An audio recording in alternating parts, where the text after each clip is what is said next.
Last week's images out of Amsterdam of Israeli soccer fans being beaten, of roving gangs, of what went out online as doing a Jew hunt on the eve of Kristallnacht in the center of Europe is a bracing moment to see. Now, some outlets have pointed out that Israeli fans were not so innocent themselves, that they tore down a Palestinian flag, that they were chanting anti-Arab slogans and the like, and worse. And this is wrong and it's bad, and I disagree with it.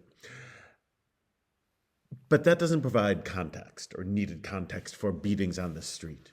Israeli flags are burned and stomped on pretty regularly at demonstrations. Israeli flags are defaced or depicted with swastikas. Anti-Israel chants are quite common. And we know that defacing flags is provocative, but not grounds for riots or interethnic violence. It does not justify or give necessary context to Jew hunting. In fact, I watched a 5-minute news report on these events which condemned them, but failed to mention the seeming common ethnic background of the rioters, something that we wouldn't fail to hear about if it were, God forbid, white nationalists perpetrating an anti-Semitic pogrom. The ethnicity sometimes seems to be relevant. And as we read in the Torah this week, we read of the story of Sodom and Amorah. And as Sodom and Amorah destroyed, Abraham knows that most of the folks that he's dealing with there are bad. And at the same time, argues before God, famously.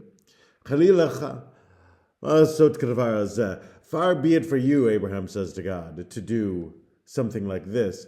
To treat to kill both righteous and wicked, and to treat the good and the bad people the same way. Far be it for you. Should not the judge of all the earth act justly? There's a sense that don't treat good people and bad people the same. Identify the bad people, focus on them, don't make sweeping assumptions about everyone. We should identify those who are hateful and violent and know that we don't lump everyone of a given group together.